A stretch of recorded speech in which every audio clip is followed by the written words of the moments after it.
Okay, welcome everybody. As we kick off our, I guess what we call our spring semester, and Rabbi Leibtag always kicks off the week. I'm sure many of you know Rabbi Chaim Angel will be starting a series tomorrow in the Torah readings of Shavuot. We haven't actually sent it out, but Rabbi Shulman, who's been teaching every Tuesday, will also be teaching Megillat Ruth these upcoming weeks, and you'll get all the emails for all the classes. But Rabbi Leibtag will continue our ongoing series on Nevi'im Rishonim. Really, we've been doing it for a long time. So, Vakasha. And it is, of course, I do want to make mention. I mean, here it's only 11 o'clock in the morning, 11:20, whatever. But of course, it's Yom HaShoah this evening. And in Israel, I guess it's starting pretty soon.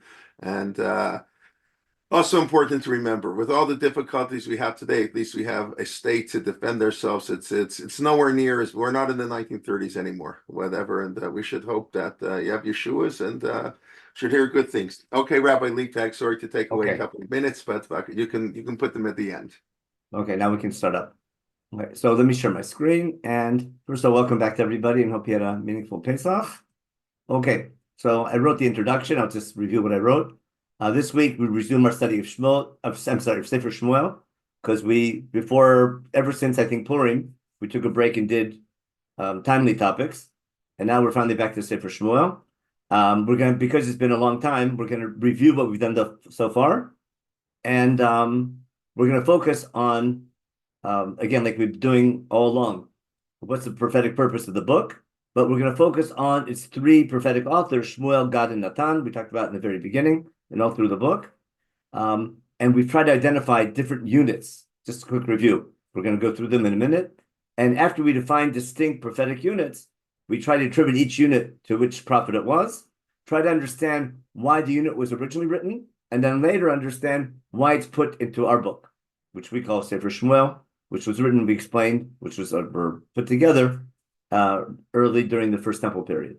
Okay, now I had to pick a title for the rabbi, so I thought it was a cute title. We're going to talk about a section I'm going to attribute to the Navi Gad.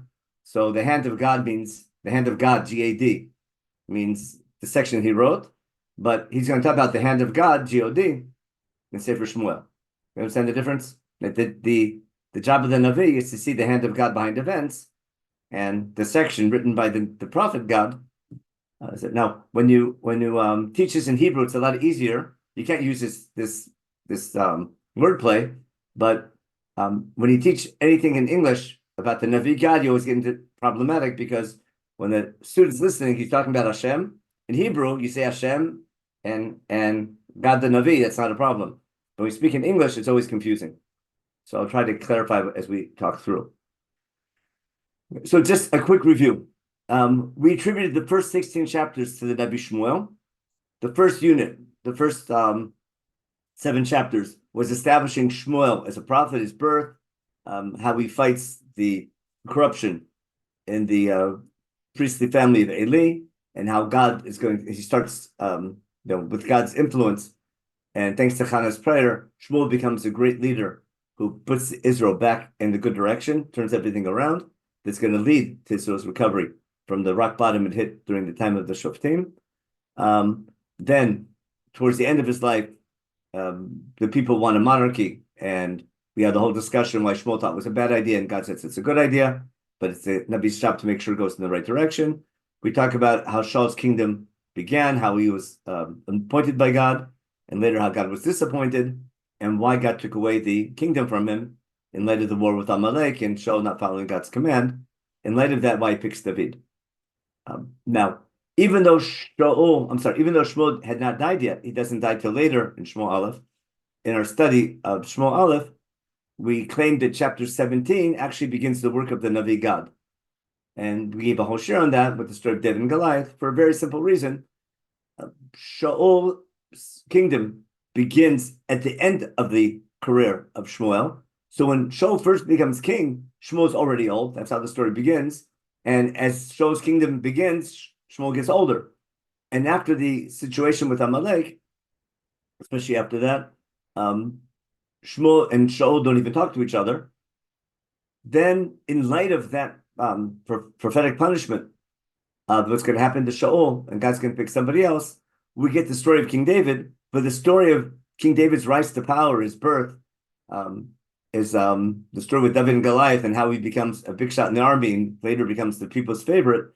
We're going to attribute that entire unit to the Navi God, and that began in chapter 17 with the story of David and Goliath, and continued through the first 4 chapters of Shmuel Aleph, or Shmuel Bet, I'm sorry.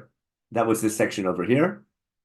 Then, now that David is king, and we have the story of David's rise to power, once David becomes king, the main thing David does is brings his capital to Jerusalem, wants to build a house for God in Yerushalayim, he brings the Aron to Yerushalayim. That's all the topic that the Navi Natan deals with, and therefore from chapters 5 through 8, that's what the good stories about David we attribute to Natan.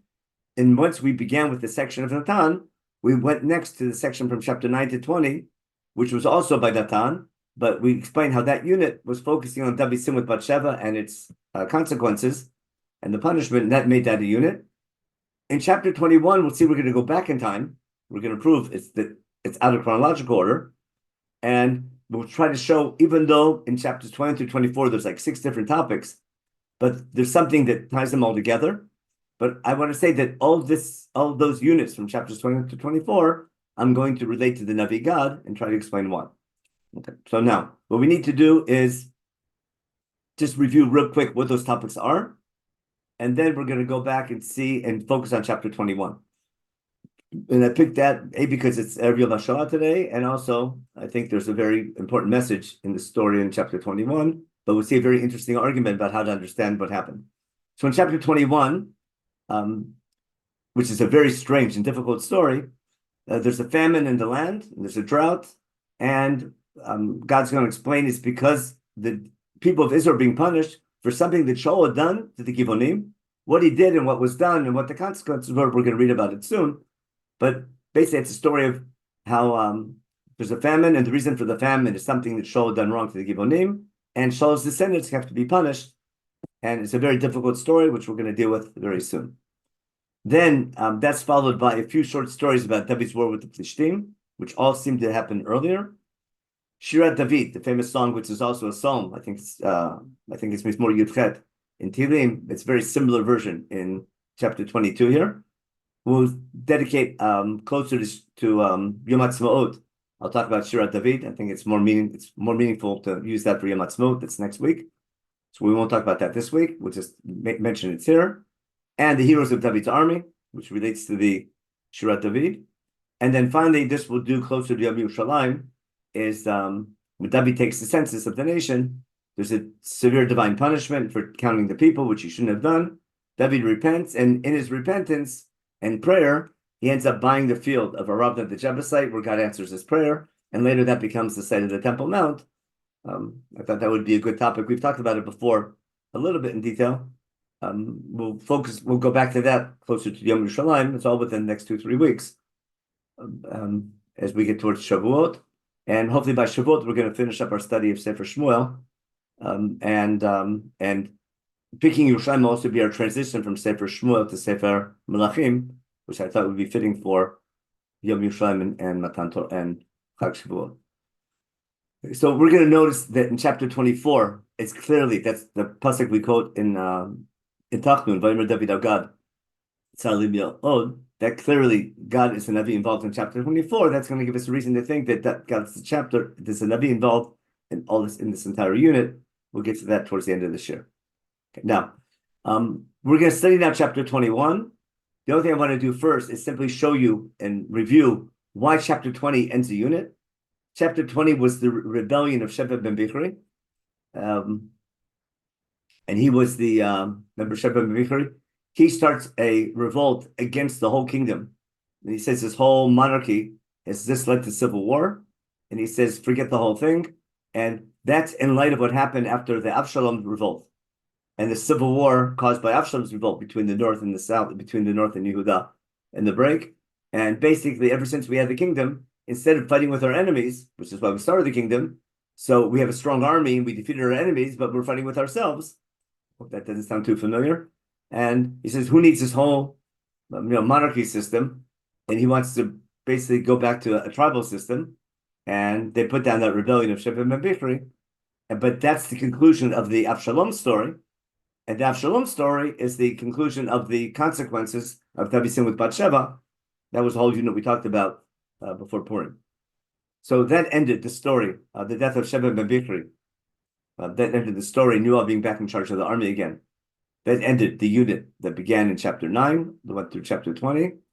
Then the sign of the end of a unit, which we talked about when we talked about the units, when every unit is over, we have sort of the cabinet ministers and a summary of the kingdom. So now we have David returns to his kingdom in Jerusalem, and we're secure again with the United Kingdom.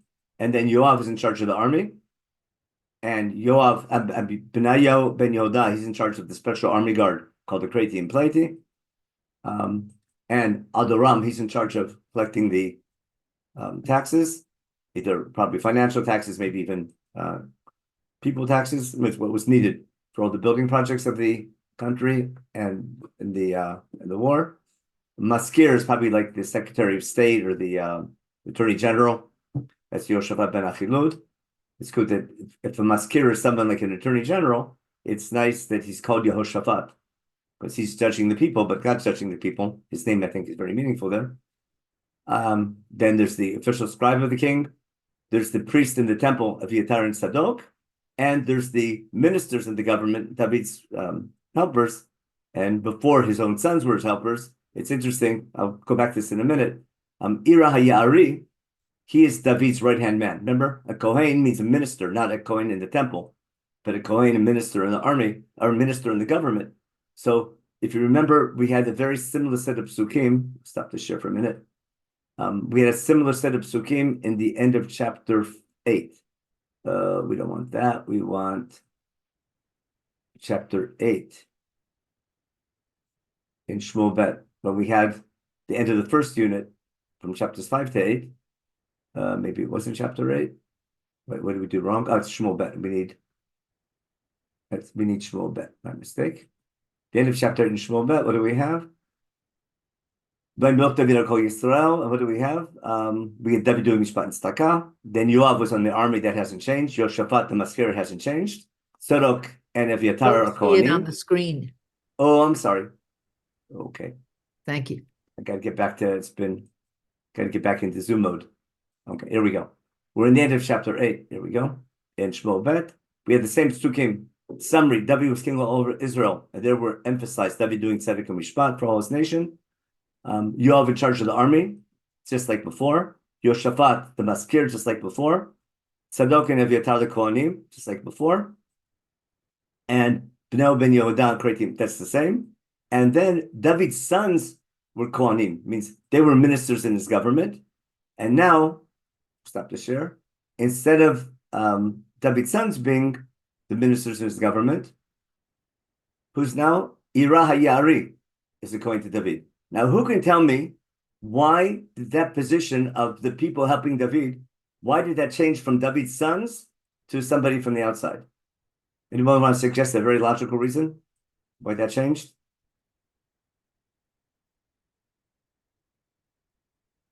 After everything we just read about in that whole unit. They're not trustworthy. Yeah, because what was the topic of Avshalom, his son? Remember in that unit, Amnon, his son, caused trouble. Remember the whole story with Amnon and Tamar and Avshalom, and basically his sons are causing all the trouble. So now David decided, let's take instead of in my government having my family advise me, I'll have my. You ever hear? Even to this day, there's some prime ministers in Israel who their sons are actually helping them run the country. I don't know if you've heard of examples of that, but we're not going to bring up Israeli politics. But it was Sharon, remember Sharon's sons and Bibi's kids, and now they're not in official positions, but everyone, at least the press claims that they're making all the real decisions. So that was it's an interesting parallel, but we're not going to talk politics now. So with that introduction, now we can start our topic for today, which is chapter 21, which will relate briefly to current events, Yom HaShoah possibly, and something that might give us something to think about. Okay. Here we go. We get spoilers. Vahira b'mei David. There's a famine in the time of King David, which means there's a drought, probably no rain. There's a famine. There's nothing to eat. And the famine goes on for 3 years, year after year. 3 years in a row, there's a famine. Okay. And then after 3 years, David turns to God. Okay. And what does God tell him? El Sha'ova Beit Tamim Asher Beit Givonim. Why is God angry? In other words, what's David's assumption? If there's 3 years straight of famine, that's a sign from God that something is wrong. And what's God tell him? The reason for the problem is for Shaul and Beit Tamim, because something that Shaul had done because he killed the Givonim. Now we'll go back to this more in detail. Before I get to the actual reason, I want to talk about David's approach. What do you do when something goes wrong? Let me stop my ship for a minute. I'll show you Psukim in Sefer Melachim we've talked about before. Rabbi Jay was talking about tefillah before. What's the purpose of prayer in times of trouble? In general, the assumption a lot of people make is if there's a famine, things are happening by chance. That's nature, climate change, global warming, things like that. And because God created nature and he can still control things, if you need God's help, usually nature runs on its own. But if you need God's help, you turn to God for help because he has protection over nature, because he made the system. Now, but he blames somebody else. He blames his predecessor. Yeah. So, but what does prophecy say? What's Chumash say? Exactly. But we say every day in Shema, if there's climate change and there's a drought or a famine, we'll see in a minute, or war, that's not happening by chance. That's God is behind the famine, and it's a wake-up call telling us we're doing something wrong. That's the most basic assumption we talk about every day in Shema. It's in Shirat Tazinu. It's an Ol Tochachot. It's rarely ever taught, but it's staring you in Chumash. Now, the problem is you might know that God's not happy with you, but you don't know why he's not happy. And that's why I need a Navi or a rabbi or a leadership to try to understand I want to do better. What am I doing wrong? That's the big question. What do we need to do better? Does God want us to say more Tehillim, as Rabbi Jay was talking about before? Or are we saying Tehillim to remember we have to fix our behavior? And if it's that, what behavior is bad that we have to fix?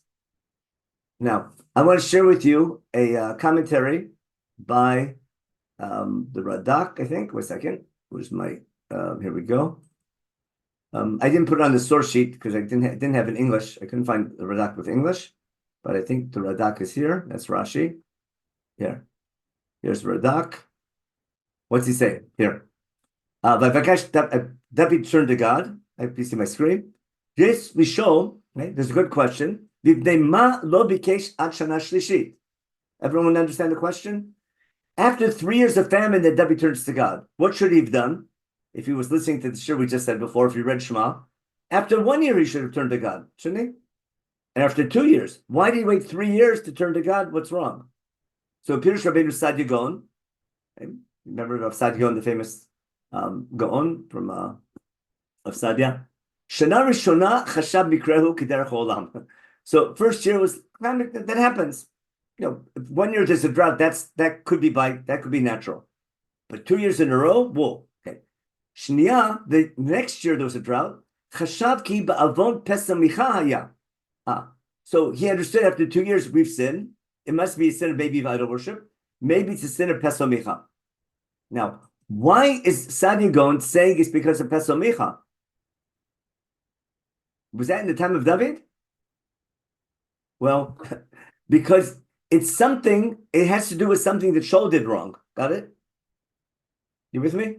And the last story in Sefer Shoftim is Pesamicha. And the beginning of Sefer Shmuel is Shaul becoming king in the beginning.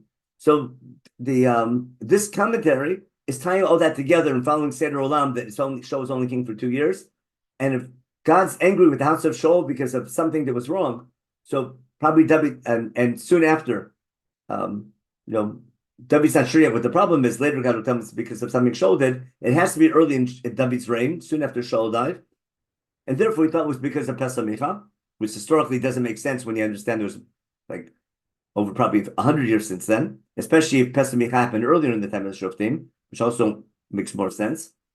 But he said, second, he thought it was because of Pesamicha, okay? And therefore, he got rid of all idol worship that was around, okay? But then when there was a famine in the 3rd year, then he knew that there was a difference and it wasn't idol worship. And then he turned to God to know what it was. Now, what did we learn from here? You can disagree over what the specific reasons were, but notice what Rabbi Sadia is saying. When you have a small climate change, 1 year of famine, okay, that could be natural events, things like there's ups and downs. that's not something that might not be a sign from God. That might be that's the way of nature. But 2 years in a row already, God's telling you something. But you look on your own. You don't turn right away to the Urim V'Tumim. You try to figure out on your own what's wrong, and you assume maybe it's because of idol worship. But yeah, I got rid of all my idol worship, and there's still a problem. There must be something about our moral behavior. And then he turns to God. What are we doing wrong? We thought we're doing right. David's turning to God, not right away, but first thing he does, he tries to understand on his own what we're doing wrong. He looks at his society. He knows he's doing tzedek u'mishpat. Remember, we saw that. So it must be idol worship that's wrong. But they got rid of all the idol worship, and there's still a problem. So he's troubled because I thought everything is fine, but still something's wrong, and therefore he turns to God. I think that's really important in understanding what we do when we're in trouble. Now, then there's a big question we'll talk about. And then he turns to God, and God tells him there was a different reason for it, and that was the story of Shaul and the Givonim. Now, then he's going to ask the question, how do we know, or when did it happen that Shaul killed the Givonim? Then he'll give the answer we'll talk about the answer, we'll get to this later on, about when did Shaul kill the Givonim, and when that happened. Now, I want to share a different screen. Stop this share. And I want to go back to Sefer Melachim. We've seen this before, but I'll just open up a regular Tanakh for a minute and open up Sefer Melachim when Shlomo Melech dedicates the temple in chapter 8. He makes his famous tefillah, which we've talked about many times, where we did this before Slichot, where when he dedicates the temple, he prays to God. The famous line that we have in all the Piyutim, that we turn to God to listen to our prayers, and then he gives examples of what we pray for, and then we'll skip to the two classic examples. We'll get to our example and go backwards. One example is ours, if there is a drought, and hence a famine, and there's no rain, and therefore nothing's going to grow, that'll lead to a drought. Why kiechtulach? What's Shlomo assuming? That if there's a drought and a famine, it's because Am Yisrael sinned. We don't pray to God for rain. We pray to God. We go to the Mikdash and pray, okay? And we recognize your name in your existence, and we return from our sins, and then God can answer us, so that God can answer. Or that's question. Then God will answer because God had afflicted them. Machloket about how to translate these two words.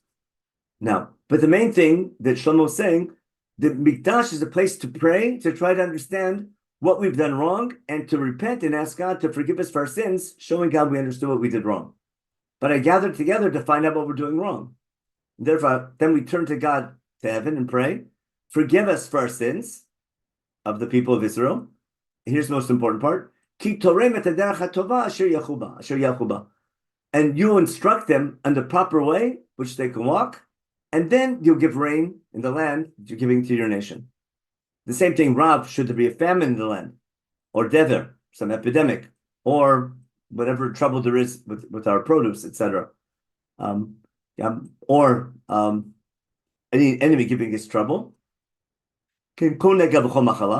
Then any prayer or supplication, which any person will have for all the people of Israel, okay, where each person will know what he's did wrong. Notice each person has to do tshuva, what he can do better.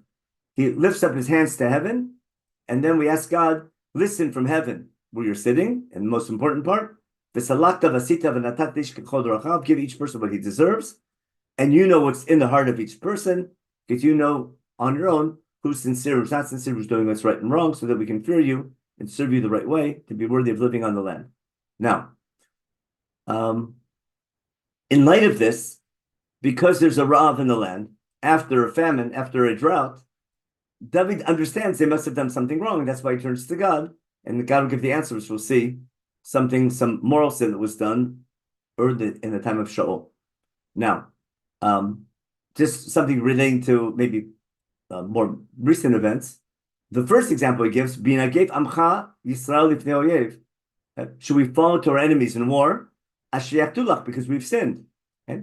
We have to do tshuva, recognize God, pray to God, and pray to Him that He'll forgive us for our sins, Okay, Vasalata, sin, forgive the sin of your people, and then bring them back, those who were captives, bring them back to the land.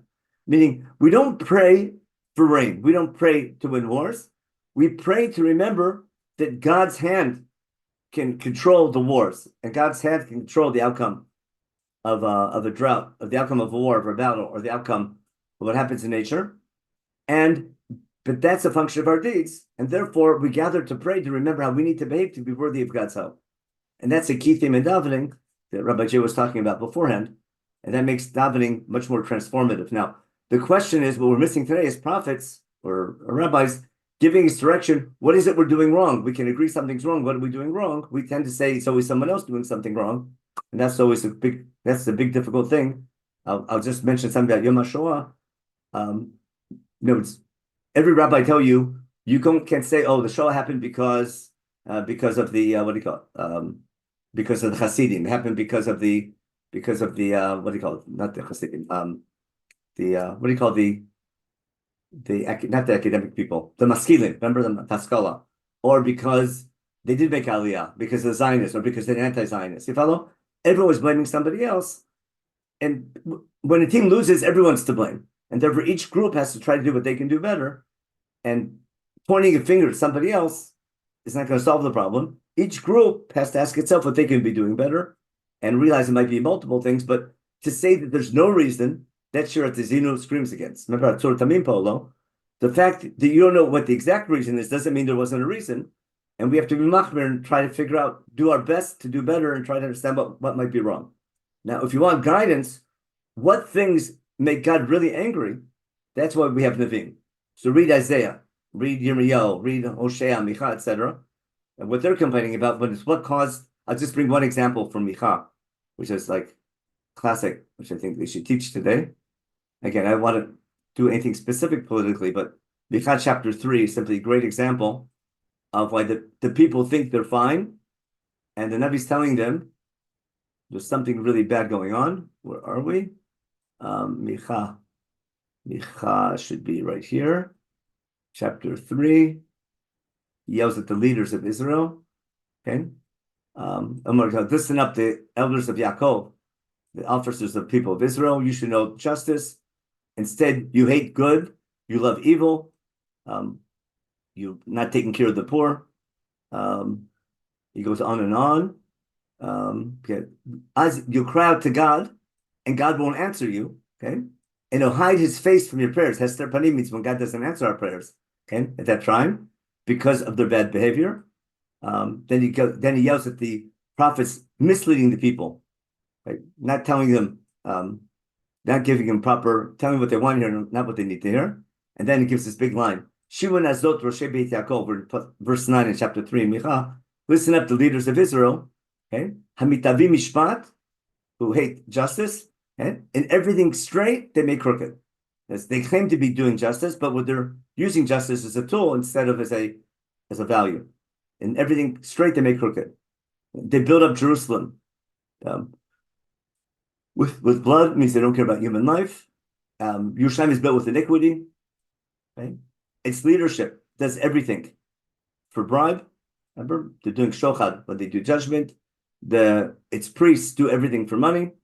Okay? Its prophets do everything also for gold and silver. Okay, but despite all that bad behavior and corrupt behavior, they put their trust in God, saying, "Although God's in our midst, we're God's people, nothing bad can happen to us." Okay, and they says, because of you, that's why Zion is going to be destroyed. Yerushalayim is going to turn into a heap of dust and be destroyed because of that leadership that thinks God's with us, nothing go wrong, even though they're unjust and taking bribes and being unjust and not caring for the needy and lying and cheating and misusing and not doing proper justice. So again, I'm trying to show you that David, as the great leader and the author of Tehillim, his assumption is something's wrong, but he's troubled. They're not doing anything wrong, and he has to turn to God after he covered every possibility of what he thought might be wrong. And that's what we saw in the Radak. Now let's go back to our source in Sefer Melachim and see, where are we? Here we go. Let me just check the chat real fast. I'll stop the share. Now here we are. Zoom. And let me check the, wait, that's good. Now, anything in the chat? Okay, chat. No chat. Okay. Okay, so we can continue. I guess it's either very clear or nobody followed. Okay, let me share my screen again. And here we go. Now let's go back. What did God tell them? I Now, would yeah, say, question. Gershon, go ahead. I would say a big lalchem is avodat gilulim. From Avodah, it could be Biglalchem. That might be wordplay, but that's not. The Navi says there's more than talks about more than idol worship. That's what Rav Sadi was saying. David thought it was idol worship, but it wasn't. Now listen what God tells Shaul about Shaul and the Beit Hadamim. Unclear what that means, but something about bloodshed. And now we can explain. Al Asher Mitat the Givonim. Shaul killed the Givonim. Now, what's the connection between Shaul and the Givonim? There's something in geography of the land of Israel and that you have to understand to appreciate what's the connection between Shaul and the Givonim. Now, who knows where Shaul's palace was? I'm going to share my screen in a minute. Let me open up a thing. So someone tell me, where in the land of Israel was Shaul's kingdom? In what tribe? Ephraim? Binyamin. In Binyamin. He's from Binyamin. And Binyamin is located between Judah and Ephraim, or basically between Jerusalem and Ramallah nowadays. Ramallah is Beit El of the Bible, of Tanakh. Yerushalayim, we know where Yerushalayim is. Between Yerushalayim is the southern border of Binyamin. Beit El, Ramallah is the northern border of Binyamin. But it's a very there's a topography that explains that border. If you know Gibeon Hinnom in Israel, that's the border between Yehuda and Binyamin. Now, let me open up a map here for a minute. Shaul's capital city was Givat Shaul. Nowadays, Pisgat Zev. If you know where Pisgat Zev is, between Pisgat Zev and Neve Yaakov, right north, like if you know Ramat Shlomo or a little north of Mount Scopus, is the site of Givat Shaul, identified without a doubt. That's where Pilegesh B'Giva happened. But Givat Shaul of the Bible is right there on the main highway that goes from Jerusalem to up north. Now let me open up my map here for you. Give me a second to open up the map. Source sheets, maps, and here we go. This is always a good one. Okay, let me share my screen out. Here we go. We've used this map before. I just want to share it with you. Okay. If you look at this map, which I can't share it, I can't send it because I don't have copyrights on the map. I know one time someone shared it and the guy who made the map got in trouble. I mean, didn't like about it. So I can use the map I can show, but I can't send you the link. In this map, you see the Judean mountains. Let me put my little annotator on. There we go, and draw. Okay. On this map, we have the Judean mountains, which we're familiar with, and the area of Ephraim and basically the Shomron. It's Har Ephraim. Binyamin is right here in the middle. See that? Now, where's Givon? Givon, let me put a little highlighter here. That would be better. We want a highlighter. I need a highlighter. Spotlight, here we go. Okay. I hope you see the spotlight. No, that's not a spotlight. That's not good. Oh, they changed. That's it. Okay, you see this little spotlight. This is the area of Binyamin over here.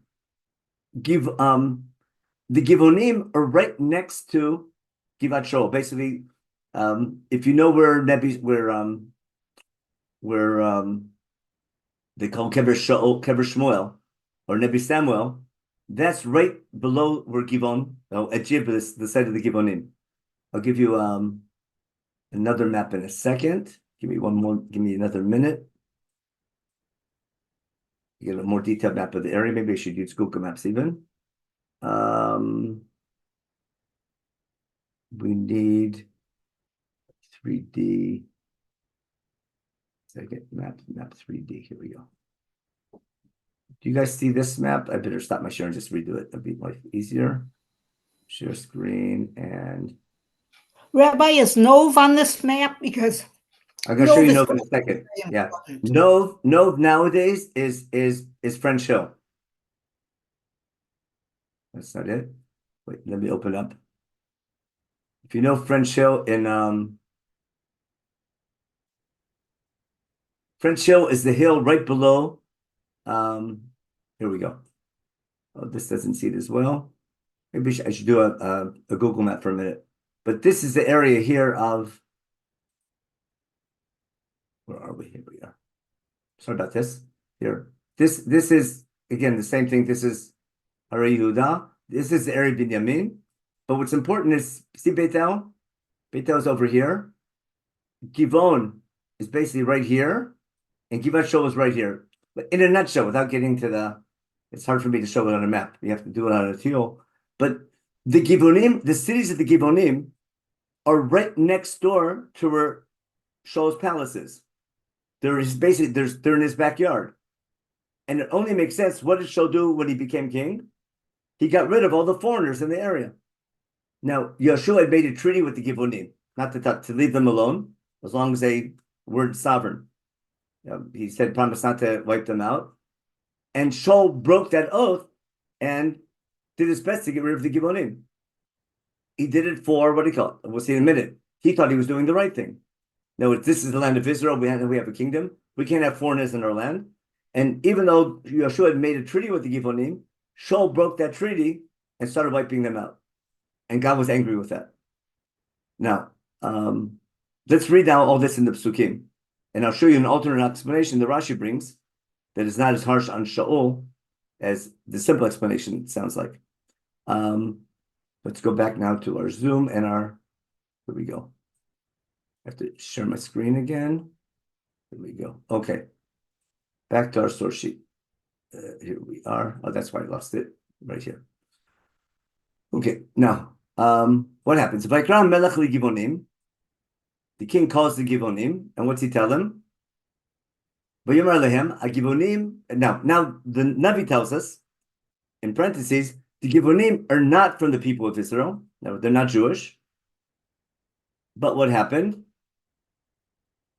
Kim Yeter Emori, they remained from the Amorites. And Bnei Israel didn't destroy them because we swore to them. In the time of Yeshua, we all know that story. Okay? But Shaul, what did he do? Shaul tried to get rid of them. Shaul thought that even though Yeshua, he made, he was tricked, he made the treaty with them. Shaul thought it was okay to break that oath for the sake of for Kinah, for the zealousness, for the people of Israel, to strengthen our kingdom, to get rid of the local population. Even though we made a treaty with them, not to hurt them. So Shaul thought he was doing the right thing. Probably most of the people thought he was doing the right thing. And God's saying that was immoral and wrong. And because of that, God brings a famine. So David tells the Givonim, Vayomer David al Givonim, Ma selechem, what can I do for you? Uvma chaper, see the word kapara? What can I do to protect ourselves from the punishment that God's bringing upon us, so that God will bless our Nachlat Hashem. Okay. Now, listen what the Givonim say. V'yomer lo Givonim, Ein lanu kesev esav. We don't have financial complaints. Right? So we have nothing financial. We didn't rip anybody off. No one stole our money. Okay. And we'll see, we have no financial claims against Shaul and his household. Okay. And there's no one in Israel we want to put to death. We'll say, except we have an issue not with Israel, but with our Shaul, but not a financial issue, but a life and death issue with the house of Shaul. Okay. And what do they tell the king? What's their complaint? Kilanu means got rid of us, tried to destroy us. Sounds like the way we talk about Haman. Okay, the person, the important person. Okay, Bashir Dimalanu. Okay, Nishmadu v'mitzeh b'chol Yisrael. We had this leader, Shaul, not our leader, your leader, who tried to wipe us out. Right? He did bring example today. You would call nowadays genocide. I don't want to bring modern day examples, but what they're claiming is that this leader tried to wipe out our whole people of the Givonim. You had a treaty with us. He broke that treaty and tried to get us out of the country and wipe us out. So Shaul tried to get rid of all the Givonim. I guess he didn't complete the job, and that's their complaint. And it seems like that's the reason why God's angry with Shaul, what he did wrong. Now, what's the big question? If this was a sin at the time of Shaul, why is the punishment happening in the time of David? So that we'll get to very soon. Okay. Therefore, what do they ask? Yutan lanu shiva anashim mibanav. Give us 7 of his descendants. Lokanum lashem, and we're going to hang them up and kill them to God, in front of God. Begivat Shaul b'cher Hashem. Notice here, Givat Shaul b'cher Hashem. God chose Shaul.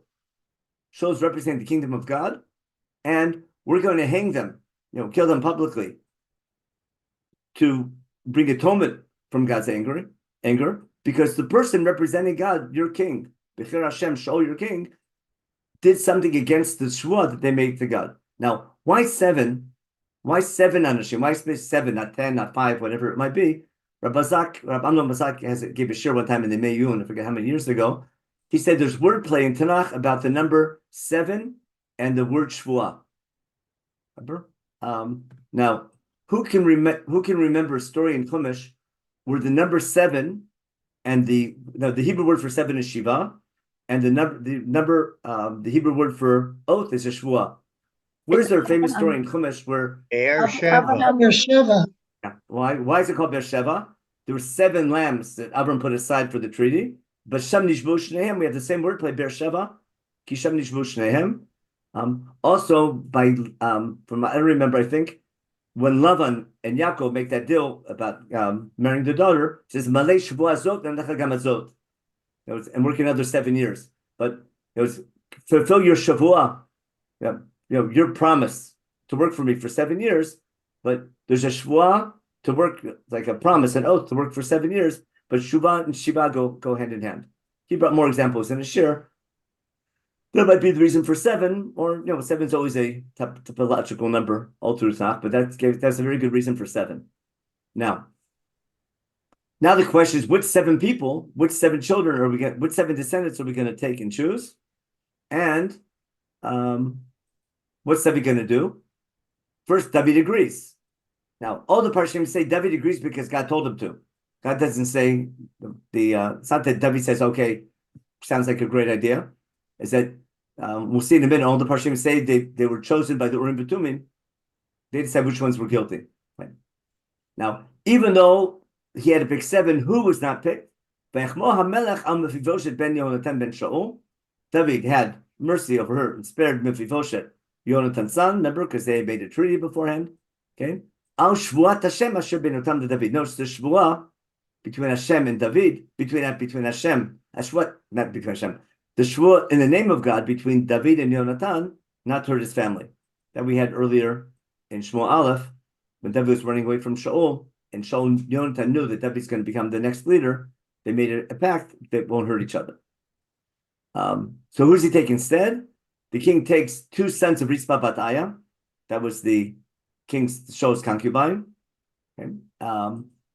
And she gave 2 children to Shaul, and some of Armoni and Mephibosheth, and 5 children of Michal, Shaul's daughter. So 5 grandchildren who were born to Adriel. There's a big problem. Was it Michal really? Merav was married to Adriel. So Chazal say Michal, Merav gave birth to them. Michal brought them up and took care of them.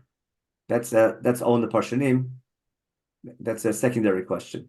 Now, but the Givonim, they were given to the Givonim by name Biad Givonim. V'yakum bahar lifnei Hashem, in front of God. It means publicly. Are we They were supposed to hung. be seeing the text? Excuse me? Are we supposed to be seeing the text? Oh, I'm sorry. My mistake. I've been doing that twice today. It's been months since I did a Zoom share, so I'm losing my okay, keep reminding me when I don't share. Okay. Sorry about that. Oh, here we are. Here we go. Sorry about that. I'll go back over the text again. Okay. I'll go again from Pasuk Hey. So the Givonim see we don't have any claim for money, no financial claim against Shaul, nothing against the people of Israel, only the family of the man who tried to bring down our demise. There's this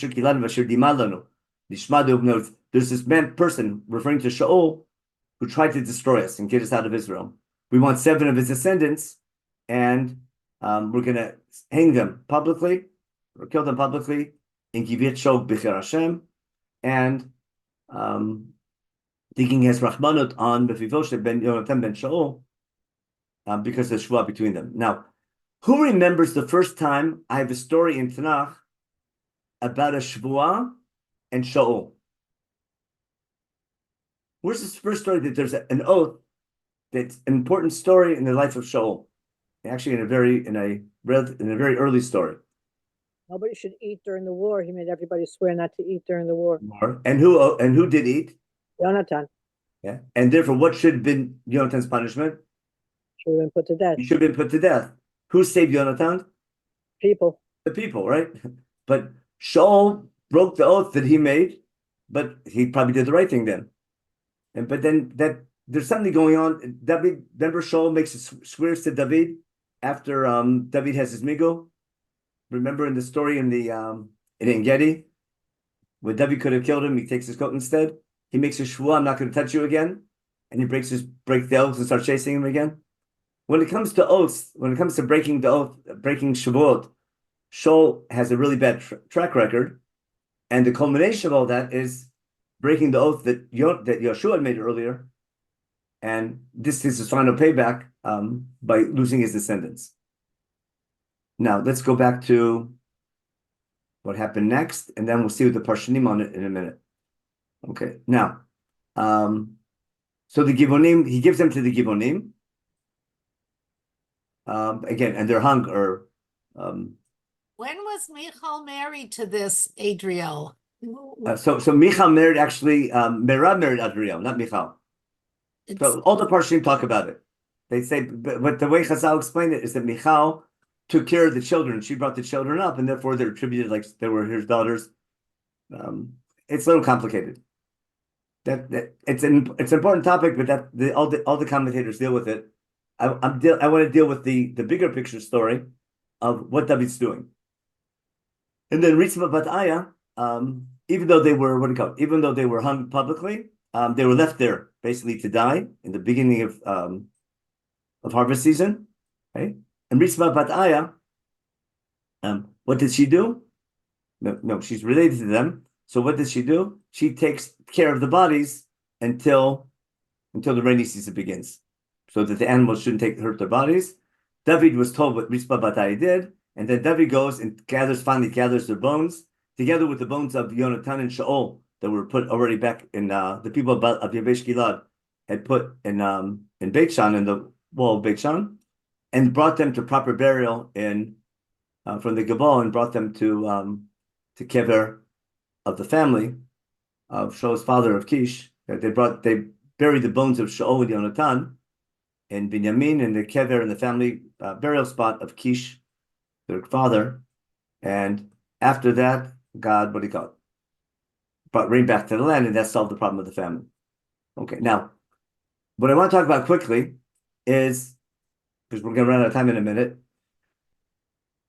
there's a big moral issue here about what's the right thing to do, the wrong thing to do. That for sure is an important topic. And why is David being punished after Shaul's death if it's a sin of Shaul? Before we get to that, the big topic, what's it doing in our book of Shaul? Not every event that happened in Shaul's life, in David's life, is recorded. What's this doing here? Remember, our whole claim in the whole series is that the book was written to counter claims about how David trying to delegitimize David's kingdom. Now, when you read this the first time around, what does it look like to the heretic or to the critic? What's David really up to? Think like an academic. What's really going on? He's trying to get rid of the old guard. Yeah. Now, does that ever happen in any other country? Oh, never. Okay. Where a king, you destroy the whole royal family. Look at European history. Anyone with claim to the throne, even in Iran, remember the Shah's kids still want to claim Iran back, and we're probably supporting them. Probably the people who help them. But Shevet Shlomo, when she came to David, said that if he doesn't make it announced that Shlomo will be the king, he and Shlomo will be killed. That's right, and that's what that's what normal people do. Now, Our whole point is that what? David isn't acting that way. Now remember, this is what happened. What's this book coming to explain? Why David, it wasn't David's idea, this was God's idea. You understand what's happening? I need a story, not to tell people the story. Everyone knows the story. That's my whole point. This story was part of the dirt about the house of King David. The northern kingdom, the 10 tribes, is trying to delegitimize the kingdom of King David. So this we had a Bathsheba story. We had working with the Plishtim, working with the enemy. This is another juicy story, which is only proving that David is a dirty politician, right? Killing his enemy, he's a big general in Shaul's army and tried to take over the kingdom from the inside. Here's yet another story of how rotten King David is. There's no way that he deserves to become king of Israel. So everyone knows the bad story. I need the book to explain why David was just in doing that. It wasn't David's idea, it was God's idea. And was doing it for the sake of Israel because there was a famine and God was angry. So if you believe Nevi'im, I believe the book. But I'm trying to explain why I'm not doubting the truth of the story. I'm trying to explain why that story is so central and why it's included in our book of Shmuel. And I think it's one of my best proofs of the whole point of the book of Shmuel.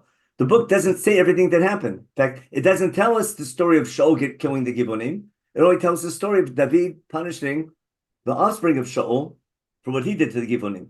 If it was a regular history book, I should have the story of what Shaul did to the Gibeonim. We have to try to infer that reading between the lines. But because the book is countering the claims that are trying to delegitimize King David, I need to tell the story that legitimizes his kingdom and saying what David did was sanctioned by God. And it wasn't David's idea, it was God's idea. Okay, that's one thing. So that explains why it's in the book. Now, there was someone who claimed, anyone earlier in Tanakh who claimed, and I want to prove now the story must have happened earlier. Why does Perach Haval have to be earlier? Because if Am Yisrael is being punished for what Shaul did wrong, it's got to be very soon after the death of Shaul. It's definitely during David's kingdom, but if Am Yisrael are being punished for something Shaul did, then it's got to be early during the reign of David, soon after Shaul died. That would make it earlier in his kingdom. That's number one. Number two, where does the story come up earlier? If I go back to Perek, where are we? Go back to Sefer Shmuel. If I go back to Perek, now I'm sharing my screen to make sure I got it right now. Okay, we're in Shmuel Bet Perek Tet Zion. When David's running away after Merit of Shalom, Shimi ben Gera, remember him? What does he tell them? David's coming. Where's David? It should be in Perek Tet Zion. No, what happened here? Matnei Rosh. Okay. No, I messed something up here. David's running away from the city, and here we are. Yeah, Pasuk K. That's it. Uba HaMelech David. Okay, I'll just make it bigger. There we are. Okay. Uba HaMelech Bachurim.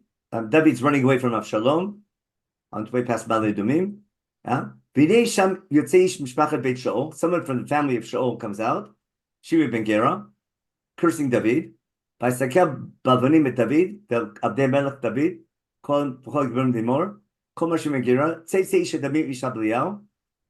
You're a man of war. There's Eshiv Alecha Hashem Kol Demei Beit Shaul. Okay.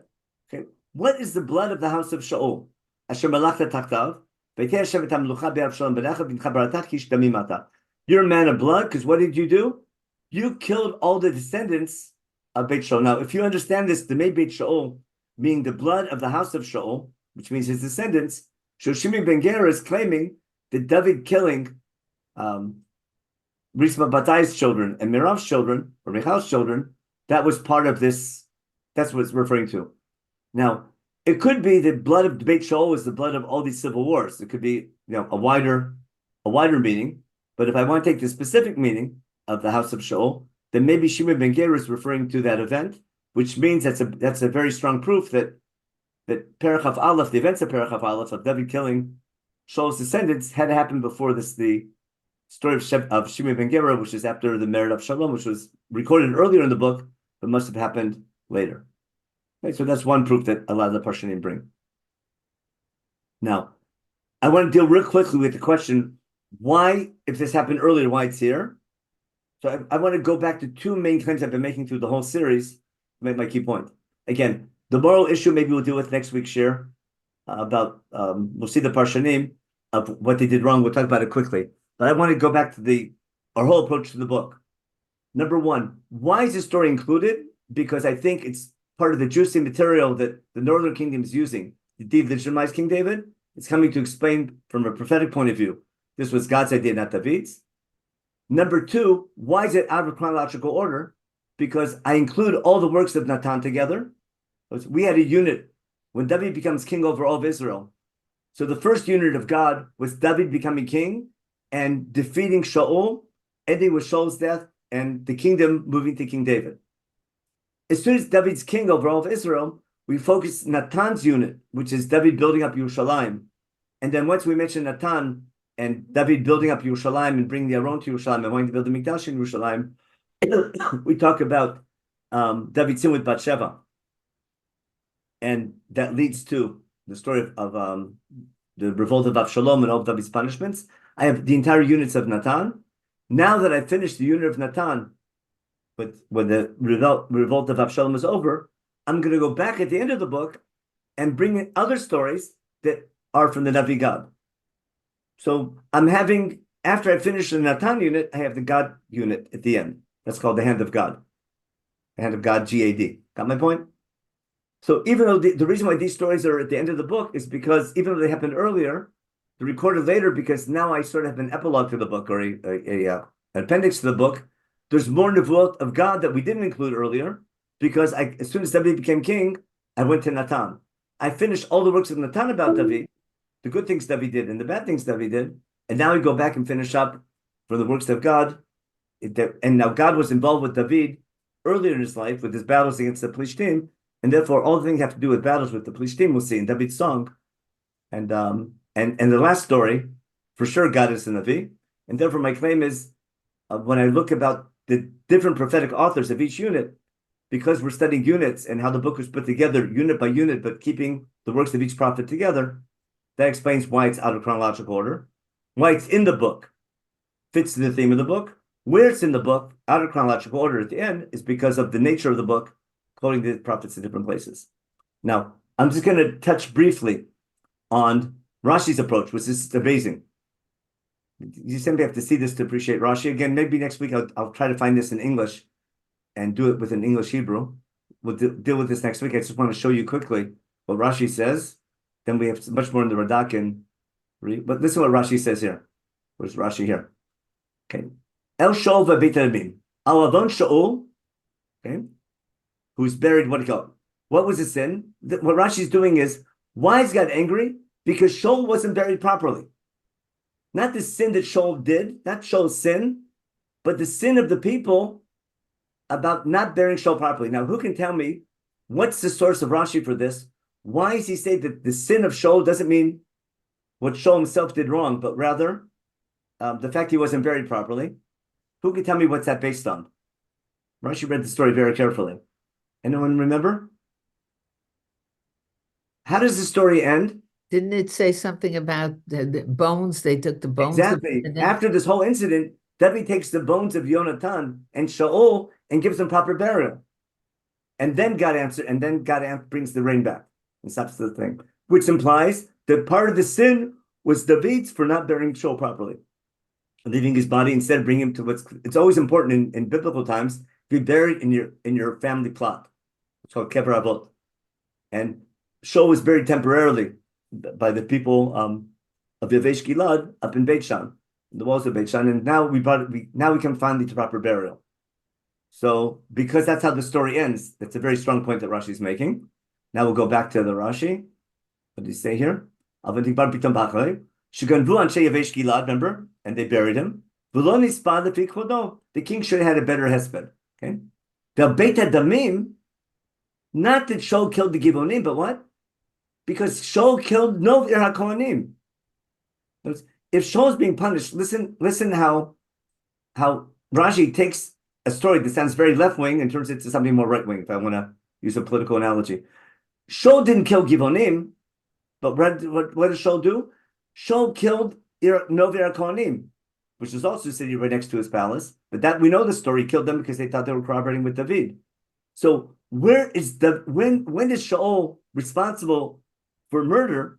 Because he was responsible for killing Novi Kohanim, not because he killed the Givonim. How did he kill the Givonim? It says Asher mitet Givonim. What's it say? Sharag Novi Kohanim. Okay, and when he killed Novi Kohanim, some of the people who died in that city were what? Were the Chodvei Tzim and Shovei Mayim, because of the geographic closeness between Novi Kohanim and the Givonim, their next door neighbors, basically geographically. They're one hill from the next. They're right next to each other. And therefore, when they killed Novi Kohanim, that's when the Givonim were killed. Okay? Or the Chazal say even deeper, what Chazal is saying, when he killed the Kohanim, and the Kohanim used to get their supplies from who? From the Givonim. And he took away their Parnasa, and it's like killing them. Okay? See how far they take it? Okay.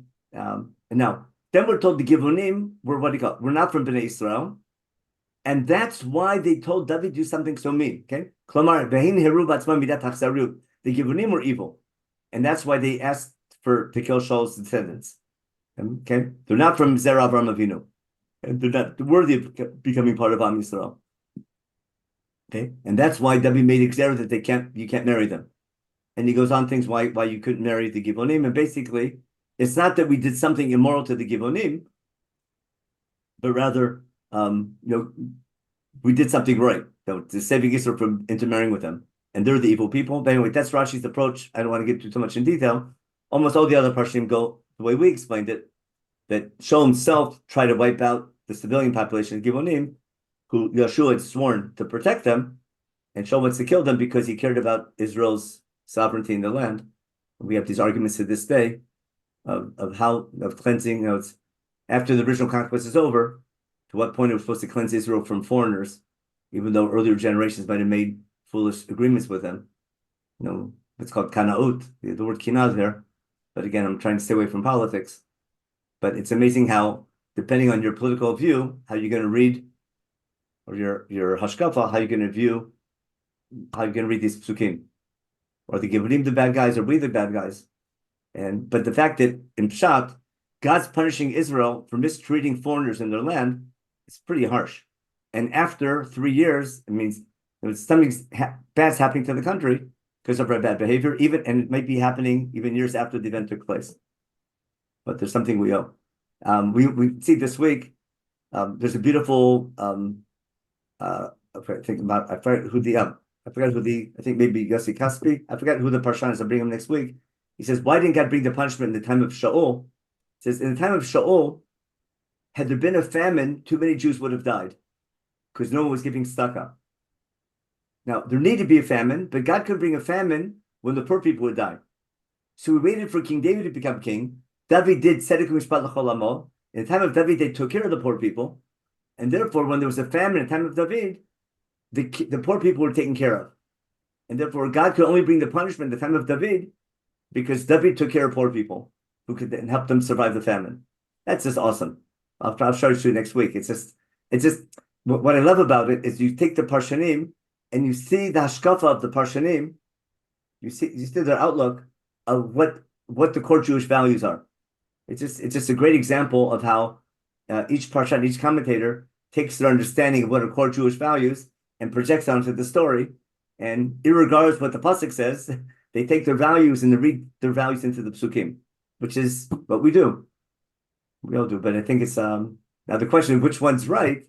That's a different question. But simply to appreciate Parshanut, it's a great example of how you have a very difficult story which brings big moral issues, and how you try to jive them all together, and how the Parshanim grapple with that problem and try and solve it. Okay, so we'll continue with this next week. But next week, I want to focus more because it's before Yom Ha'atzmaut. I'm going to talk about Shirat David and saying Hallel and leave these more difficult topics for afterwards. But I'll just try and show you. I'll try to bring the English. I'll try to find the English translations of these Parshanim because they give a lot of insight. Now I'll take the chat real fast and answer questions. Where are we? No, that's not it. Change the host. 1 second.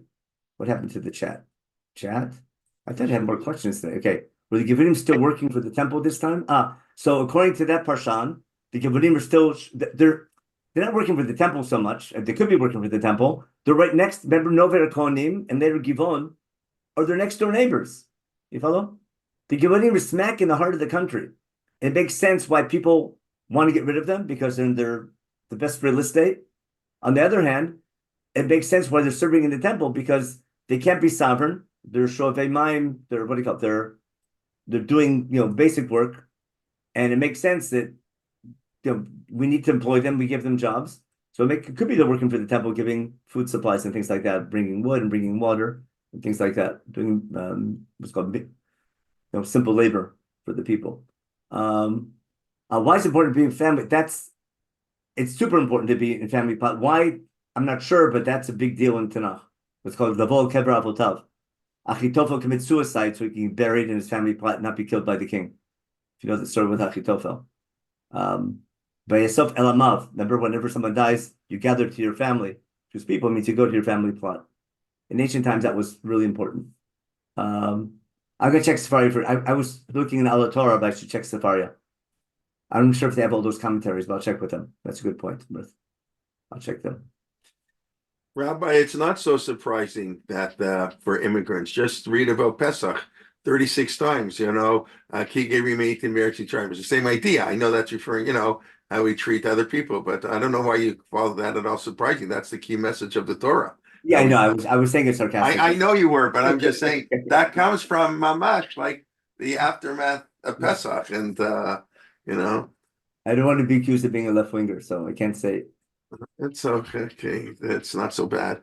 Whatever. Yeah. Okay. But I think it's a lot to think about that the fact that Shaul and David are being punished. The Jewish people as a whole have a famine because we mistreated the local population and we're mean to them, and the people mistreating them were doing it in the name of God. I think it's just, to my point, it's like scary. Yeah. Ein Chadash Tachat HaShemesh. That's true. Sukkot and Pesach all year. Ein Chadash Tachat HaShemesh is true all year, not only when you read Kohelet. I think Perach Aleph is scary when you look at modern day events, but again, I don't want to get myself in trouble. Yes. Okay.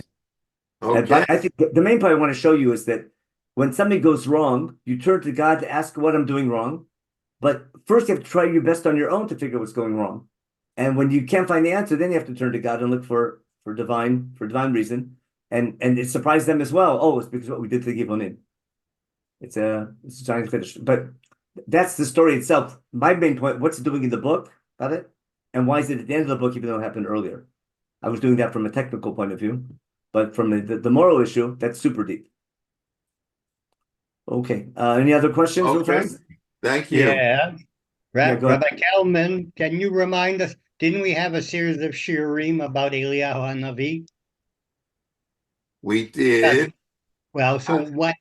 Who gave that? We that brought out, in contrast to David not wanting people to die because of a famine, Eliyahu HaNavi forces God to bring the famine, and lots of people for 3 years, and lots of people do die, which is maybe why Eliyahu HaNavi has been punished ever since. Yeah, a lot of that's who's the Ocher Yisrael. That's why God that's why God tells Shaul, puts Eliyahu in a position where there's no water, and he's got to go to Lebanon to get water. And in the end, basically Eliyahu loses his job. And my understanding is that his coming to everybody, having to come to everybody's bris, is not a reward but a punishment for his kanaut, which led to a lot of people dying. In contrast to what you just said about David HaMelech wanting to make sure that poor people didn't die, that they were taken care of. The best proof is the successor of Elisha. All his stories are about water, aren't they? Every story of Elisha is about giving water to people and healing people. All water stories, giving them water, giving them food, and keeping people alive in boats. Eliyahu's midat hadin is if I give a harsh punishment, maybe people do tshuva. And he had a good Havamina. That's kind of oath, but it didn't work. I just posted in the chat box. Alex Israel gave the series you're asking about on Eliyahu. So if anybody's interested, I just put the link. You can listen. I think it was an 8-part series. I can double check, but Yeah. I was. Anyways, you were asking about that. But good, very good. Yeah, we got. You guys got to look through the archives. You can find all kinds of great stuff. We got like 2,000 recordings in the archives. Probably. But anyways, okay. Thank you. Benny Gesundheit is not giving. I don't know if anybody's expecting because of Yom HaShoah. I guess it's already starting in Israel. He'll resume next week his Shir Bivrit B'Teilim. Tomorrow, of course, we'll have 2 Shirim Chaim Angel at 10 a.m. It's going to be 10 a.m. in the morning. That's worked with his schedule. And then Mark Shapiro will resume, of course, his series on the Musar dispute. We're in the middle of. That will be 8:30 tomorrow night. That's so 10 a.m. 8:30. Tuesday will be Rabbi Shulman at 1 p.m. on Megillah Ruth and Parsha, etc. Rabbi Slivkin will be starting actually giving a shir on the following week on the some of stuffs on the Animal King Zoo. Well, a whole series of interesting stuff. If you follow that, that'll be new. It's these led our trips to Africa. We traveled with them to Africa safari. But anyways, that we'll keep you posted. But you get a heads up. It's not on the website yet, so you can't even go and look for it. But anyways, okay, I think that's it. And everybody be well. We should. Rabbi, is that anyone I was looking today for way of registering for all children? Yes, I'm going to send that out. Yeah. We normally do it just with Pesach and people were away. Yeah. So we'll send out in the next day or so a way to register automatically for all the stuff. In the meantime, we're just sending it to everybody who's been getting it, but we can send it as we always have, like spring registration for one for all, and you'll get all the registrations. You don't have to register for every class individually. Yeah. We always do that, but okay. Anyways, we're still in the post-Pesach, I don't know what you want to call it. Okay, everybody, have a wonderful day. We share good things and all the best. Okay. Thank you. Have a good day. Okay. All right. Bye-bye. Thanks. Thank you.